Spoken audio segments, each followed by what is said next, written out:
তো দেখো আজ আমি বানাবো পেঁপে আলুর ডালনা। তো পেঁপে আলুর ডালনা বানানোর জন্য সর্বপ্রথমে আমি গ্যাসে কড়াইটা বসিয়ে দিয়েছি। মিডিয়াম টু লোতে রেখে রান্নাটা করতে হবে পুরোপুরি। তো কড়াইয়ের মধ্যে আমি গরম করতে দিয়ে দিয়েছি তেল। এবার এই তেলের মধ্যে আমি দিয়ে দেব সামান্য পরিমাণে জিরে আর একটা গোটা তেজপাতা। তো দেখো তেজপাতা আর জিরে দিয়ে এবার জিরেটা একটু ভাজতে দেব। ব্রাউন কালার হয়ে গেলে ততক্ষণ অবধি ভাজতে হবে যতক্ষণ না কালারটা চেঞ্জ হচ্ছে। তেজপাতা আর জিরেটাকে ভালো করে ভেজে নিয়েছি। এবার আমি এর মধ্যে অ্যাড করব কেটে রাখা আলু। তো দেখো আমি এরকমভাবে আলুগুলোকে কেটে নিয়েছি ডুমো ডুমো করে, আর পেঁপেগুলোকেও এরকমভাবেই কেটে নিয়েছি ডুমো ডুমো করে। এবার বেশ কিছুক্ষণ ধরে আলুগুলোকে ভেজে নেব। যতক্ষণ না লাল লাল হচ্ছে ততক্ষণ ভাজতে হবে। আলুগুলোকে বেশ কিছুক্ষণ ধরে আমি ভেজে নিচ্ছি। দেখো আলুগুলোর কালার চেঞ্জ হয়ে এসছে, ব্রাউন হয়ে এসছে। এবার আমি এর মধ্যে দিয়ে দেবো কেটে রাখা পেঁপেগুলোকে। সমস্ত পেঁপেগুলোকে এর মধ্যে অ্যাড করে দেব। এবার ভালো করে আমি আলু পেঁপেগুলোকে ভালো করে ভেজে নেব। বেশ কিছুক্ষণ ধরে ভাজতে হবে,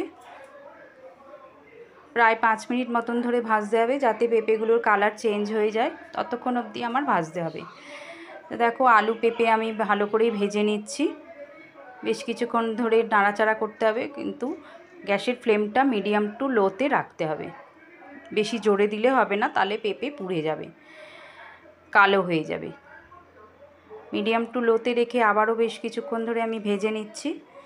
এবার আমার দেখো আলু পেঁপের কালারগুলো চেঞ্জ হতে লেগেছে। এবার তার মধ্যে আমি অ্যাড করে দিলাম যতটা পরিমাণে লবণ দেবে ততটা লবণ আর হলুদ অ্যাড করে দিলাম। এবারও আবার লবণ আর হলুদ অ্যাড করে আমি দুটোকে ভালো করে মিশিয়ে নেব। আলু পেঁপের মধ্যে ভালো করে মিশিয়ে আমি আবারও বেশ কিছুক্ষণ ধরে ভেজে নেব। দেখো আলু পেঁপেগুলো বেশ কিছুক্ষণ ধরে ভাজা হয়ে যাওয়ার পরে একটু নরম হয়েছে। আলু তো নরম হয়েছে, তার সাথে পেঁপেও বেশ কিছুক্ষণ ধরে ভাজার পরে নরম হয়ে এসেছে। এবার আমি এর মধ্যে এক এক করে মশলাগুলো অ্যাড করব। লবণ আর হলুদ দিয়ে দিয়েছি আগে। এবার আমি অ্যাড করব সামান্য জিরে আর এর মধ্যে সামান্য পরিমাণে লঙ্কার গুঁড়ো। তোমরা কাঁচা লঙ্কা দিয়েও করতে পারো, আমি এর মধ্যে শুকনো লঙ্কা অ্যাড করেছি, আর সামান্য পরিমাণে আদা।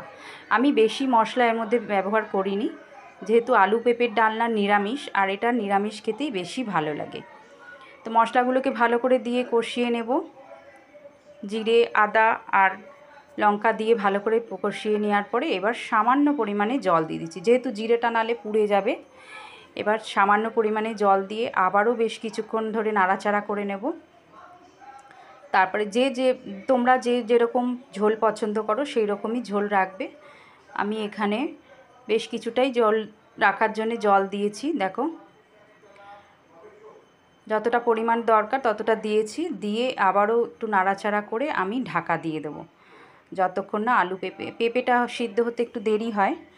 ঢাকা চাপা দিয়ে বেশ কিছুক্ষণ ধরে হয়ে যাওয়ার পরে দেখো আমার আলু আর পেঁপে মোটামুটি সেদ্ধ হয়ে এসেছে।